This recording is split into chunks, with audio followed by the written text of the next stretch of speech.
வணக்கம் மக்களே, மீண்டும் உங்களை சந்திப்பதில் பெருமகிழ்ச்சி. அவதார் ஃபயர் அண்ட் டேஷ், அவதாரோட 3வது பார்ட்.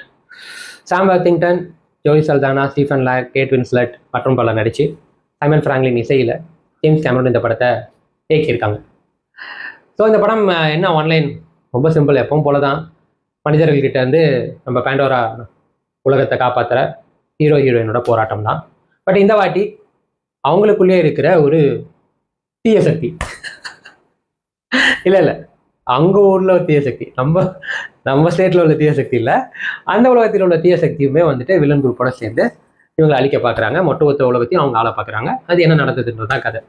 ஸோ அந்த படத்தில் என்ன பிடிச்சிருந்தது பிடிக்கலன்றதெல்லாம் தாண்டி அவதார் 3க்கு கதை என்னன்றதெல்லாம் பெருசாக ஜேம்ஸ் கேமரன் அவர்களே கவலைப்படுறதில்லை. ஏன்னா இது ஒரு ஹாலிவுட் படங்களில் இயக்கங்களில் வர படங்கள் மேக்ஸிமம் இந்த எமோஷனல் பார்ட்டுன்னு பார்த்தீங்க அப்படின்னா ரொம்ப கம்மி தான். ஐ மீன் இந்த மாதிரி ஒரு பிரம்மாண்ட படைப்பில் இந்த எமோஷன் பார்ட்டுன்றது இருக்கும், பட் பெருசாக இருக்காது. பட் ஜேம்ஸ் கேமரன் அவர்கள் படங்களில் மேக்ஸிமம் இந்த எமோஷன்ஸ் வந்து பயங்கரமாக ஒர்க் அவுட் ஆகும். குறிப்பாக அவதார் 1 and 2லேயே அது பயங்கரமாக ஒர்க் அவுட் ஆகிருக்கும். கிட்டத்தட்ட தமிழ் படங்கள், ஐ மீன் இந்தியன் மூவிஸோட நம்ம கம்பேர் பண்ணிக்கலாம். ஏன்னா அங்கே வந்துட்டு பார்த்தீங்க அப்படின்னா ஹீரோவும் சரி வில்லனும் சரி பவர்ஃபுல்லாக இருப்பாங்க.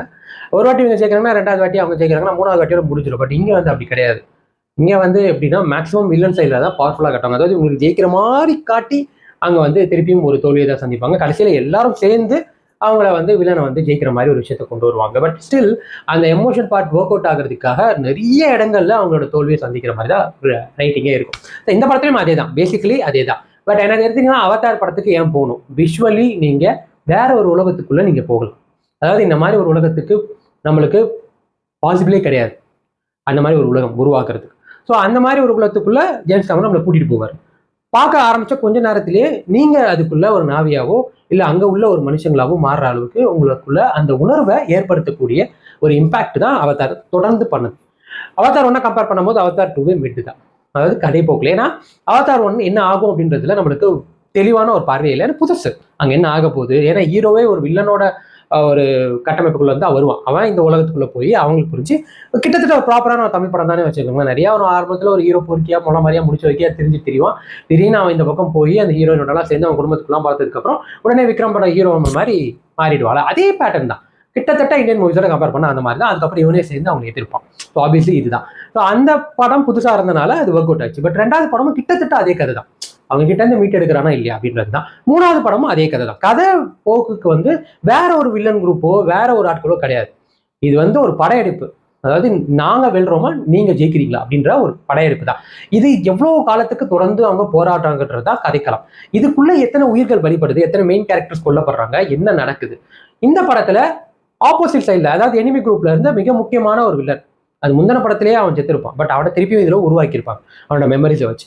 அவன் இந்த பார்ட்ல வந்து அவன் என்ன ஆகுறான். ஸோ அடுத்த பார்ட்ல இது அவன் அது 4th பார்ட்ல அவனோட ரோல் என்னவா இருக்க போகுது, ஸோ அவன் பிளேஸுக்கு யார் வரப்போறான், அந்த மாதிரி ஒரு சின்ன சர்ப்ரைஸிங் தான் நம்மளுக்கு இருக்குமே ஒழிய த்ரூ அவுட் த மூவி உங்களை விஷுவலி அவங்க உலகத்துக்கு கொண்டு போகிற ஒரு விஷயம் தான். ஸோ எனக்கு இந்த படத்தில் என்ன பிடிச்சிருந்தது என்ன பிடிக்கல, கதைன்ற ஒரு விஷயத்துலேயே நம்ம எதுவும் பேசுகிற அளவுக்கு அதில் ஒன்றுமே கிடையாது. பட் அதை தாண்டி அவங்க அதை ப்ரெசென்ட் பண்ண விதம் இட் வாஸ் அன் பியூட்டிஃபுல் எக்ஸ்பீரியன்ஸ்னு தான் சொல்லணும். நல்ல தேட்டரில் 3Dலையோ ஐமேக்ஸ்லையோ இந்த படம் பார்த்தீங்க அப்படின்னா டெஃபினட்டாக நீங்கள் வந்து இந்த உலகத்தெல்லாம் மறந்து பாண்டவர் அவங்க உலகத்துக்குள்ளே போகிறீங்க. ஸோ அந்த மாதிரி ஒரு எக்ஸ்பீரியன்ஸ் தான் இந்த படம் கொடுத்துச்சு எனக்கு.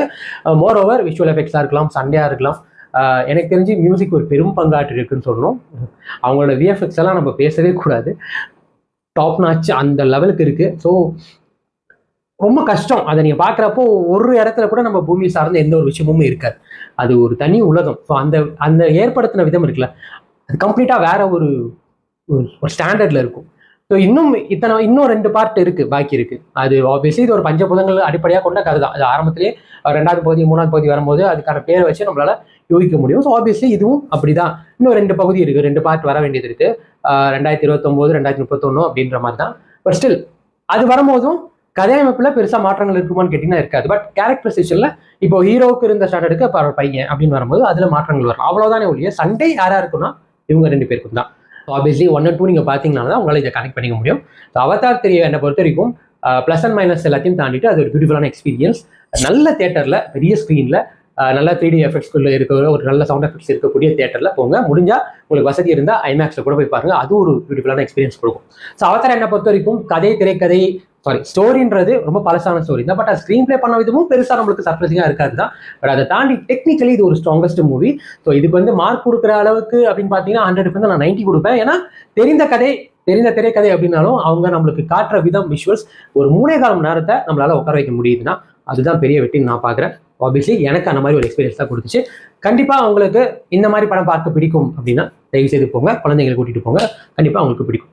அவ்வளோதான் மக்களே, மீண்டும் அடுத்த வாரம் வேற நல்ல திரைப்படம், வேற நல்ல விமர்சனம், வேற முன்னோட்டத்தில் உங்களுக்கு சந்திக்கிறார்கள். தென் பேக் விஜய் கிராதகன் இது நிமிஷம் ஃபீல் வந்து போச்சு.